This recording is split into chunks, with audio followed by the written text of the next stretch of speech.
Hello and welcome to episode 4 of our podcast, Simply Holistic Living. This episode is called Path to Wellness. And I chat with Kelly Marie Mills.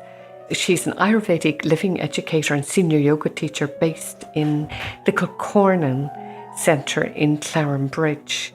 She's based in the Setu Yoga Space. Kelly talks to me about Ayurvedic medicine in this episode as a path to wellness. I know I have really enjoyed chatting to her. She gives us some very good, insightful, practical tips and things that we can do in our everyday lives to live a more balanced lifestyle. And this is what Kelly says that Ayurvedic medicine and Ayurvedic living is all about.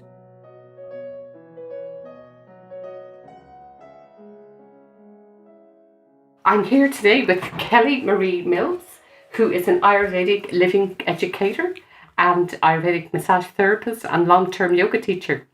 Thanks, Kelly, for coming on the podcast. Thank you, Julie, for having me. Okay, great. I have to say, I have been with Kelly for a couple of massages and they've been amazing. I'm doing all kinds of yoga poses now I couldn't do because I suffered from a long-term injuries from a car accident. Yes. So I really came to know nothing about the Ayurvedic medicine, Ayurvedic massage, all of that. I know you've told me a little bit, but could you, for people who are listening, could you explain to us what is Ayurvedic medicine? Well, Ayurvedic medicine actually is the younger sister of yoga. So yoga itself is a medicine, but it's a medicine leading to spirituality. But Ayurveda was developed to help keep people healthy, and so what it did was it started to look at each individual body type that was not a spiritual aspirant. So those people that had daily lives to lead to feed the army. So it was like in India, the king decided that he had to support his country, and the best way to do that was to keep them healthy. And so Ayurveda became a home medicine first. And that's why often you hear people saying that it was always in their home, especially if they grew up in India. They know Ayurveda just from their youth because their mother would often say, here, take cumin and coriander and fennel in your tea. And it would help your stomach to digest food. It would help your stomach to calm it. So there's lots of little home remedies. And I think I was really attracted to that. But as a yoga teacher, my own teacher, Marian Gabriel, had said, why don't you study Ayurveda? I was looking at Chinese medicine and she said, that's the medicine of yoga. And so it took me down a path that I never looked back on, and I'm super passionate about it. And I enjoy working with people that are interested in finding their own home medicine. And I try and guide them as best I can. Okay, so the yoga brought you to the Ayurvedic. Yes, it did. Yeah. So I had been a yoga teacher for a good while before I went into Ayurveda. And then that led me into working with other teachers of Ayurveda. And so Ayurveda is really specific to each body type, which we get a lot of that now in the modern world where there's specific body types. But Ayurveda being 5,000 years old, even now, it's so particular to each person and the medicine still lives on. It still works. And that's what I love. I know that it works and that I can rely on it more than I would rely on someone else. That I can look to myself to know that if I continue a consistent practice, it will either make me better or make me not better. It could stagnate me or help me create more disease processes. And that's what I remind myself when, like, I was on holidays recently, and so I was having a glass of wine or beer every night for like 10 nights. But if I continue to do that, I'm definitely going to affect my blood sugar levels, if not everything else. More than likely, the mind would get affected if that was a regular practice. And so for me, it was like you have decisions to make. And that was the first thing I did, was decided to make myself healthy. You can't really start anything without looking to yourself first. And so that's where it started. And our teacher was very specific, Atreya Smith, and he felt that we needed to learn Ayurvedic massage to help heal those people that have vata problems or problems with anxiety, fear, or tension held in the body. And so I did a training for that. It took 2 years again, and the training itself took 3 years, and then I added on other bits and pieces. And then I did a course on Ayurveda and Yoga combined. So I've done a good few courses, and I'm still trying to find ways to bring it out so that people can use it in their daily living, because that's how I use it. Okay, so I'm interested in two things, because when you did the massage on me, I had a car accident 15, 16 years ago and held a lot of tension when I was hit on that right side. And, had a lot of physical difficulties. And that massage, 3 sessions I got with you really released stuff. Oh, that's lovely to know that it. I know that it works. I've seen the effects, but every time a client comes back and says, what did you do? I basically don't do anything. But so when you're doing the massage, you're offering space. You're offering to create space in the body, so you release the tension held in what we call the subtle body. Okay. And this is the space in which prana lives. So prana is the precursor to energy. So it's the actual pregnant pause before something can change or happen or stagnate. Oh. And so in that space, I just offer that. I just offer that person to relax enough so that they can open into the abundance of space. And space is all abundant. That's all. It is love itself. Is how we would relate it in a person way, is that it's an offering of love. Because you're giving, no matter if you give love to a person, you're offering them space, a held space for them to grow. Okay. If you think of a 3-year-old and you're loving them, you're trying not to hang on to them, and you want to keep them safe, but also you have to give them space so they can grow to be what they are meant to be, what they are brought here for. So what you did was, if you bring it back to me as an example, you gave me the space. Yes, and helped there's a technique in which in Ayurveda, you bring the energy downward. It's known as Apanavayu. So it's a yogic term as well, because they're sister sciences. They follow the same science, but Ayurveda works to particular processes for each person. And so because they have the same philosophical background, they unite easily, as well as they can also work individually, because yoga is its own specific, stronger medicine, because it's more strict and regimented. Where Ayurveda is a compassionate medicine and traditional science. So if people were to work with me, I often offer them the space to make their own decisions. But I do try and prompt them a little bit to say, are you going to do the next exercises, or are you going to try this or that? And then you just have to leave them alone, because karma has a lot to do with this as well. So I use karma as a way of allowing each person to grow in their own healthy way, but also trying to allow them more tools that they could use. And when they come back, as in a session of 3, I try and prompt them each time, what could work for them better? What do I feel that arrives in that moment that could work for them better? Okay. So obviously having that 3 sessions.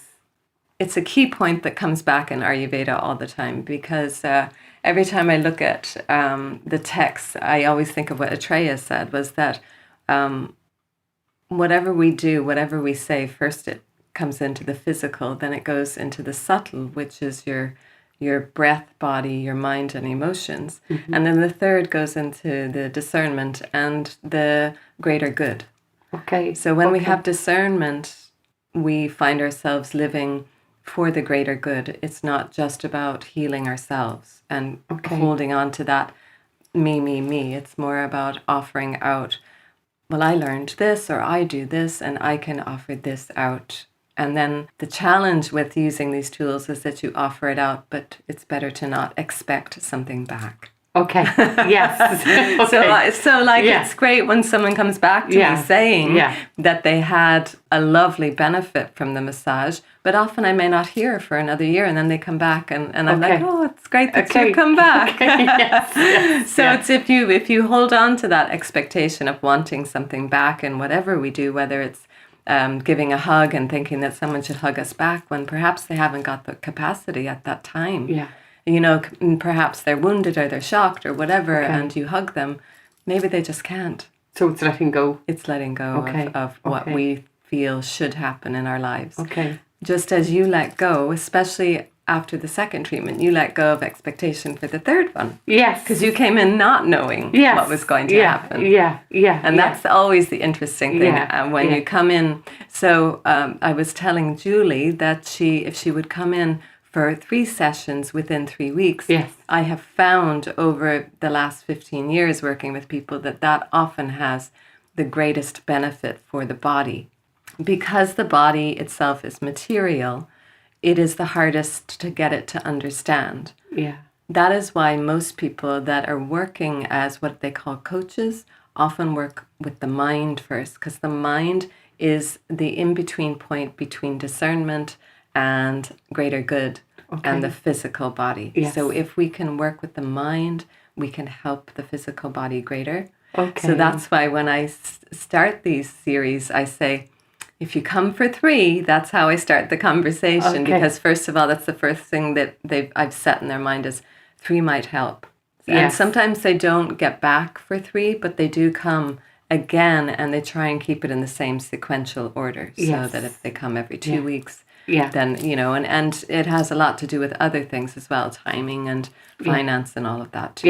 Yeah. Coming at the right time. Yeah, And yeah. it's kind of what, you talked about Ayurveda for daily living, that you use it in your daily life. Yeah. So can you give us, an insight into that, how we can incorporate?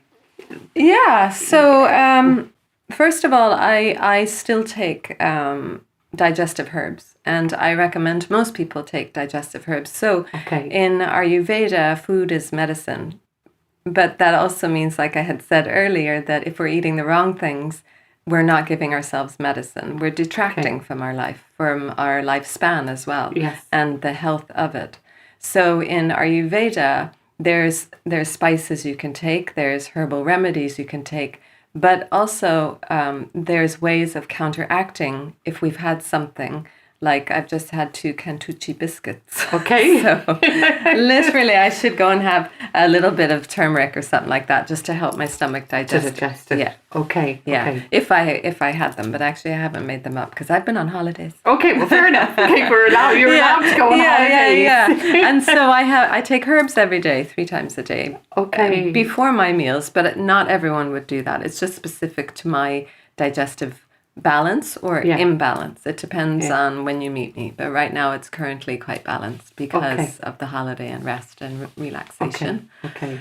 When I was talking about me joining yoga and Ayurveda together, it's very specific and unusual because most people wouldn't do that. But what I use yoga practices as a way to help heal the physical body. So you would be directed into certain practices that would help support how you are when you come in. Yeah. Whether you're coming for a massage treatment or something, I still give ideas on what to help you with, but they're very short and sharp because you have come in for a treatment. I prefer to keep it as a treatment rather than guidelines. Okay. But if you come for guidelines, then what we do is we look at how could you create some activity in your life that would support you better. So often I would have someone that's super active and they're coming in very tight. And I say, well, can you reduce this and do this? And often they don't want to let go because it's too hard. So then we have to find other ways. So then that would mean that they'd have to massage, put oil on their body more, and find a steam room that they could go in more than they would reducing or finding other activity. Perhaps it's a sports person.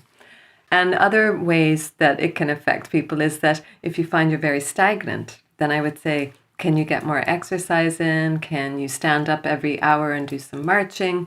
So we try and, it is like a prescription. Yes, yeah. Every 2 or 3 weeks where I try and Yeah. prescribe how I can support someone better so that they can start to see that actually, they're really simple things, but they never thought of it. And almost always when people come in for some sort of lifestyle change, we work on the breathing because most of us don't breathe well. Yes. And it's spotted very early. Yeah, I'm very interested in that. Talk to me about the breathing. Yeah, so the breathing is the first benefit to the body. And if we're not breathing better, we're actually relaxing everything. So everything is kind of sinking and gravity is taking hold. The inspirational breath is the first point of remembering that we're here and we're alive and we're here for the greater good. And the exhale is to help us ground down so that we don't get too flighty or ahead of ourselves or running around like a headless chicken. Yeah. You know, all those Yeah. things. So those are all very vata things. They're all Yeah. high vata. So we need to find that exhale to ground us or to relax us. And so those people that are goal orientated, I would try and get them to relax their breath rather than holding tight so that they can get something done. Yes. Yeah. We have every single dosha in us. There's 3 doshas, and we have all of them in our body. But there's always 1 or 2 that are more dominant, especially during certain times of our life or during certain activities. So if I was on the computer, you'd see a different type of Kelly because she's like, you know, really wants to get it done just because I want to get it done and done off the computer. Yes. So I'd be kind of a little bit frustrated and probably look like I'm hangry, but I'm probably more angry. Okay.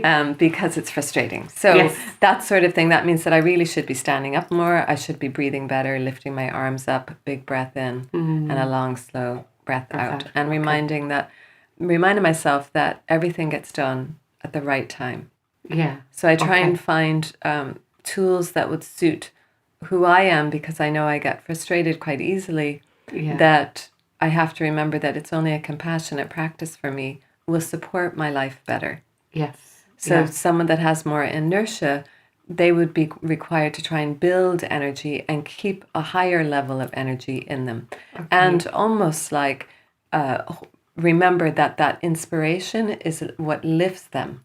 Okay. And so for them to become more busy through activity. And then those that are more flighty, it's all about getting on the earth, laying down. Especially, you know, at 4 o'clock, most of us get either very tired or very scattered. Yes. Do you know that? Yeah, I do. Absolutely. Yeah. And if you're one of the other, if you're scattered, you should sit down and Yeah. rest. You should close your eyes and take a 10-minute cat nap. Okay. And that will help change it almost immediately. Okay. You'll find that it's very grounding, but also you didn't need much sleep and you probably will wake up before the alarm goes off, the little timer. Okay. It's just the mind needs to rejoin together. And then the other practice for that is Nadi Shodhana. So it's an alternate nostril breath that helps. Okay. Yeah. Okay. You know, because sleep actually is an inert practice. Yes. Yeah. And so in that inertia, it helps the breath to recover from being all up in our throat and our upper chest. Okay. And then those that feel sleepy and drowsy, they really should try and activate by breathing better and doing forward folds, because that heats them up. A forward fold is so heating. simple practices. Simple things that are long-term life-changing. Yeah, because I know since I've had the massage therapy with you, I've started to pause at different points of the day and just do a breathing. You breathe in for 4 and out for 6. That's a fantastic practice, yeah. That's been, just great. And what it does is it first of all, it works in the corpus callosum, so the left brain and right brain connect again. Yeah. But often we get only one-sided brain. It's working on all the time. Yeah.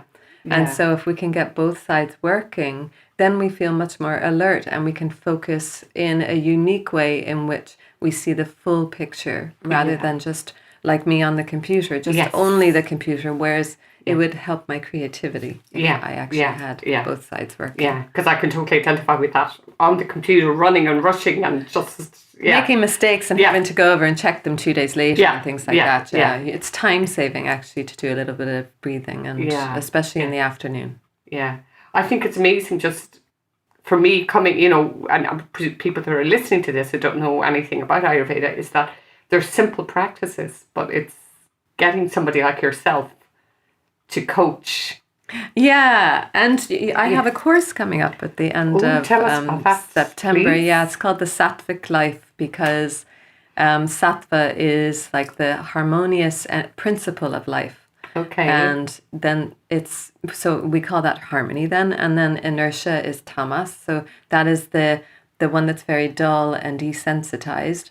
And then Rajas, which is the one that's oversensitized and hyper, like a child that's seen too many colors at the circus. Yes. That's that energy of disbursement and go, go, go and can't settle. Yes. And so this in Sattva, we're seeking to actually find the harmony in our life in any given moment. And so it's a full spectrum 4-week program where I work with your body, your mind, your emotions, and then your discernment. And then you have a week of where we join it together and we kind of link everything up. But it's specific. And some people like to call it, is it a detox? There is going to be, in the 3rd week, a program where you will be using tools to find your own detox. But there is a process of letting go of stuff. Right. The 1st and 2nd week, especially food sources, but also I will be asking about what are we always doing on Instagram and social media. And also on my holiday, I took 10 days out of all devices except for my phone for specific things that I needed to do for work, which was just an Instagram story every day. But otherwise I only read books. And I found it total detox. Yeah, and you found amazing. Slept really, really well and didn't think about work at all because I did the one thing a day. Yes. If we could only do that for work, it would be great. Amazing. So this course, is this available online as well? Online and in person. And so everything will be recorded. So people, you go back and look at it later on and they'll all be held on YouTube. Okay. So how do people contact you? Maybe just give us your details. Yeah. So you can email me at ayurgalway@gmail.com. Ayurgalway, spell that first. AYURGALWAY at gmail.com. And if you know my other email, go ahead and that's Yoga Ayurveda Living.com. Most people know that if they have contacted me already. But my phone number is 086-177-8369. And you're based here in Clarin Bridge, in the Setu.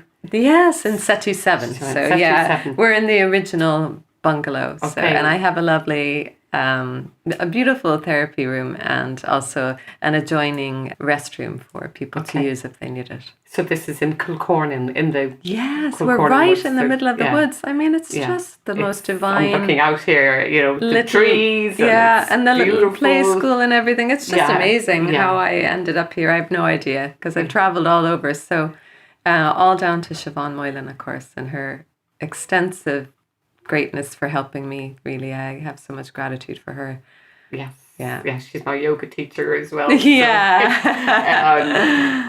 it's amazing just hearing so much about Ayurveda and learning and experiencing it too from my side. The name of this 6-part podcast that we're doing of 6 episodes is simply Holistic Living.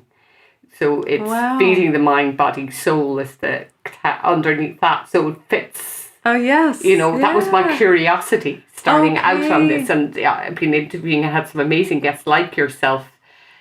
Is there something before we finish up that you would like to add to people that are listening to this that are looking for that more holistic lifestyle, how they get there? I think that really until we stop, there's no answer will come. I use a lot of heart work, so I often would ask people at the end of every yoga class to just pause, bow their head to their own loving heart, and ask your heart, what does it need today? And sometimes the answer doesn't come, but often the more you ask your heart, or you ask you a pain in your back, what do you need? It's funny what actually can happen, because when we have stopped listening to the body. And the body's intelligence is crucial. And Ayurveda returns us back to the body intelligence and gives us back that intelligence that we have left behind. And so I find that the stopping was the most powerful thing that I learned. And then in the stopping, compassion can arrive. That's it. Because if we don't stop, how can compassion be present? Because we're always thinking we should be better than we are, or more, or are we enough? And actually, whatever has brought me here today and you here today, I hold a lot of compassion for it, because I remember my own journey and you remember yours. And how well we both are. Yes. And yes, so it's to yeah, hold that life yeah, as precious as it has been. yes, yeah, And everyone that comes into this room, I try and offer the same, yeah, that yeah, same space of yeah, compassion yeah. and yeah. And what a wonderful note to finish up on, that stopping and have compassion. And I can identify with that because I'm not a stopper. I'm you know, Yeah. I found it so hard to stop, you know, but the more I do it, that I can see that the changes, the healing, just actually. the healing, Yeah. you know, and I've been doing a lot of that since we've worked together. So it is an incredibly simple practice, And it's but so powerful. And it is so powerful. And it is, I think when you hear other people talking about it, it's such old medicine. Yeah. And it's fantastic that whoever brings it out, I just wish that more people would say, we all need to stop. Yeah. And find our own heart center space, make space for our own love. Yeah, yeah. I mean, I'm absolutely passionate about that, and that's really how this podcast series has come about. Yeah. It was about me stopping in the business and looking at what was the business about that I set up, and it was really about well-being and finding that, but that piece of your heart is in all of it, isn't it? Exactly. Because you can see that. Yeah. So that's what this is about, and I'm just a lovely way to finish up. Stop, have compassion for yourself, for ourselves. Stop, breathe, and do that through the day. What a lovely way to finish. Yeah. And for coaching, definitely, I'll be saying contact Kelly, because you're just amazing, and I'm so delighted that you're able to come on this podcast. Thank you so much. Julie, thank you for inviting me. I'm just so grateful. Thank you very much. Well, I've really enjoyed chatting to Kelly in this podcast, and I've loved the simplicity of Kelly's explanations of Ayurvedic medicine and how it can really help to balance our lifestyles. I particularly loved the exercises, the ideas that she gave us, the examples of the forward fold and the alternate nostril breathing. Some very simple things that we can do and can start today, and that's what this podcast is all about. Kelly's running a course the end of September, which sounds really interesting, in the Ayurvedic living, something I'd love to check out myself. Website is www.yogaayurvedaliving.com.